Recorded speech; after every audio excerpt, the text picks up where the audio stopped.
Whawhinai mua ke ekipia maalo mua e tau te maua e pongpongi whaupofa koe. Koe ne tau kalawhiama koe ke pongpongi pulirulu aho wafulu mātolo koe mahina koe ko septe maa pia o whapeo ko alomari pia mea kotoa pia mea pina. Koe tau kalawhiama ini ke pongpongi ni o to oia pia mea kosperi koe na hiki koe e sione valu e wahe pa ke vesono tolo fulu mātaha pa me vesono tolo fulu māua. Koe whakakau kau to oia me vesono tolo taha ke tolo no ka koe koe tau taimi te tō pēo mo koe vesi pē ua sione wahe wālu ke stau taha pe me tolu a pēo no whakarea ririwen a wesi pa pēo e si isu ke kau siu na i tui kia te ia ka pau te mou nofo mau he kurea pa koe kukau a konga mo oni aki mou tō vesi tolu a pe te mou ilo ai mo oni pe e whakatau a tae mai aki mou tolu e he mo oni koe kadoia koe e tau kalawhiama koe e ahoni pēno no whakarea te ke ilo i ai mo oni pe hanga he mo oni o fai ho whakatau a tāina. Ka pau te ke whakakau ko whakatau pa me whamatala o ngāki e sione hene kosperi, vese no tolu taha ke tolu mfulu maono, o kutala noa sione he fai poti wholofola ko ni he fai mea pe tako e mo oni. Ka kune whakauhinga i ai mo oni he mo fai mea lalahi e ua. O kune hanga whakauhinga i he vese tolu taha ke tolu ono, whakatau mo e context, o kuhinga ai mo oni ke wholofola ko ia o tua, pe o te uhinga ai mo oni ke Jesus Christ. Ko tolu taha me tolu au tala noa i ko e mo oni ke wholofola o tua, vese tolu ke tolu ono, o tānoa e sione koe mo oni ko Jesus Christ. Sione taha whaa pa vese no nota ma e sisu kau pe koe hala mo oni mo e mo ui. Ta ko sisu e hala, ko sisu o bia e mo oni. Ko vese no tau taha me tolua, ia sione wahano walu tānoa i, a sione e koe mo oni, koe wholofola koe e o tua. Tai mwena e loto a sisu, ia sione taha fitu, vese mo taha fitu, pehere e sisu e lotu. Whakatapu ia ki mautolu ia ki ho mo oni, he ko o wholofola koe mo oni ia. Aia koe wholofola koe atua koe moonia. Aia o tānua whakatoa a sione vestou taha ke tolo no, ke whoi mea pe taha koe mooni ka umanga aua, o hinga e mooni ke wholofola e atua, pe au te urifia pe mooni koe ia ke Jesus Christ. Kai ke tau tala no he vesou tau taha me tolu ake, mea kulawa ke a sione heni koe mooni, koe wholofola koe e atua. Koe vesou tau fulma taha, whakaosu koe vesou tau taha, pehere e sisu, ka pau te mou no whomau i he e kurea, pia koe kukau a konga mo oni aki mou tolu. Koe whairea a konga, koe nga koe toko taha ako, koe lena. Pe koe tamasi iako student. Koe pehe tamasi iako, toko taha ako, o kere ai whai ako, pe master. Pa ko pau ke mui koto ke ngai whakahino koe ai whai ako he resoni. Koe hui ngai koe whaipengo e si isu. Ka pau e no whomau i mahirea ke i mou tolu. Koe whairea no whomau koe koe whairea koe apai. Ai koe apai koe ui ngai to live to dwell to apai. Ai koe pipiki no whoai mo uia. Ai o whie mau rewa, pērewa e si isu. Ka pau te mou no whomau i he kungahirea. Ai koe kungahirea koe kungahirea koe naki. Ai koe ui ngai ke wholofola koe ai o tua. Ka pau te mou no whomau mo ui aki no whoai pipiki hei. Ia e kungahi ako naki mo e kungahi rea, te mau hoko ko e kukau ako. Ai koe ako nga, koe toko taha ako, pe toko taha mui. Ai koe mui koe followa, o koe mui ha toko taha, you follow someone, you follow something. Ta tau e mo whai rea koe piriwa koe toko taha tui. Koe piriwa koe no inga, you believe something or you believe someone. Ai o ke tui ki ha toko taha, pe o ke tui ka whainga mea. Ai ko ki tau tolu koe kau mui ki tau to o kalais. Ai o tau mui he fo ako naki pe fo to ka pirini. Pia koe wholofola koe ai o tua koe re soni ai whea mau ke tau whai. Ke tau hoko koe a konga a Jesus Christ, ko pau ke tau whai e ne wholofola. Ai koe whai ako pia me whanau ako, ko pau ke talango fua ke ngahi re soni o kune ako i. Pako taimi ko ke whai e ngai mea ko kune ako i, koe mea ke au hake o hoko tofu pe, ke toko taha koe na le whai ako i koe ho mo ui.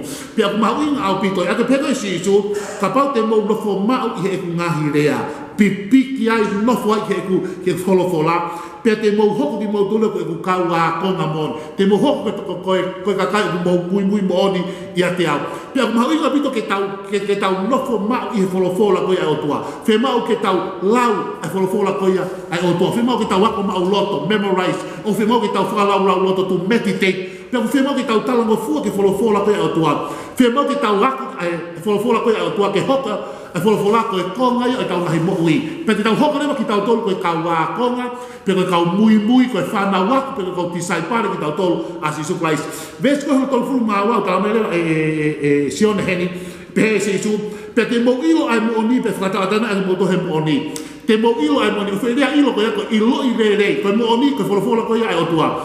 i o mo i lo i le le ai folofola atua ko fu ile i lo ko ya ko i lo i le le hane le ha ngata ko ai ku se pani ti pe mo wifi ka pa ko fe mo ke i lo ai ku se pani ti e ke wifi ka pa ko fe mo ke i lo ai wifi e ke ku se pani ti he ko i lo i le le ko ya pe se hea relationship ma ko ta le ta fa ko ta ai wanoa e na no fo mali i lo i le le e mi me ko to ape ko hinga ki fu ile i lo ko ni ko te mo te ke i lo e mo oni ko ha mo oni ko ya ko folofola atua ana fe ho i lo i le le ai folofola ko ya ai atua o fe mo ke vai ha ta ke lau ai folofola ko ya ai atua ko pa ke ya ko ke folofola stati ko pa ke ya ko ma loto to memorize ko fo ma ko ke whakahua ko e folofola ai atua ko ata mai ko pa ke ya ko ma loto ya ko fo ma ko ke whakahua ko e folofola to ki holoto ko pa ke whakalau lau meditate ko whakapulu ko na lamu mai pe e na me akai to ofua ma pe na ala le ki malu no foi pe whakahake le ki tu ana ha ona ki lamu le ke i ki to whahu le ke kete ko taha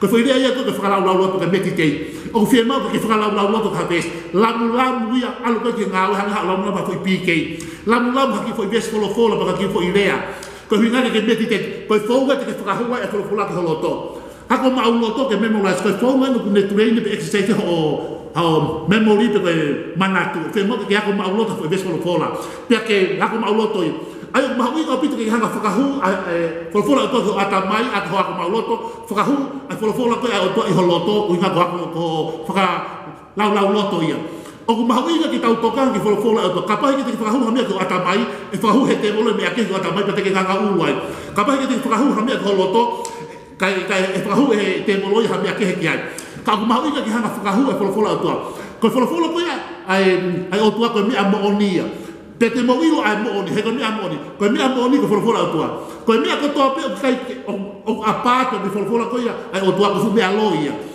o tau piki tau he paanga ngau e koloa mari fare mea lere ko mea kato ko ia ko mea loia ko bebe ia ko hia pe ko mea loia he pe ahi e osi ai popuai e tai ao ngai mea ko ia ko folo ko ia o tua ko mea mon ko hia ai mea moni mati ni mata ta balu e mori alangi mo fono he mori ha ko i kohi e ta e folo ko ia o tua te ke osi ko pe osi pe au halang au mo maman ka folo o tua ke you remain the same e ke i hengi pe folofola ko ia o tua pe ko pe ko folofola ko mi amonia pe ko pa folofola ko mi amonia piki he mi amoni o te ke piki he mi aloi ko i paanga ko ngau ke tale ni ko ia ko fa ofa pe ia ka ko ina o ke mi amoni ko mi osi pe ko a fe pe ko tai ave fuka a fe pe ko popo e fare ko mi oska to pe ko mi amoni ko ta pe ko folofola o tua pe ko ma ia ke fa hu ha mi amoni ko ata mai fa hu mi amoni ki holoto ako mau loto ia pe whakalau loto ki ai pe tai o whakafono ata mai a moni talate e hoko ke tāpua ke pe hoko e whakakoloa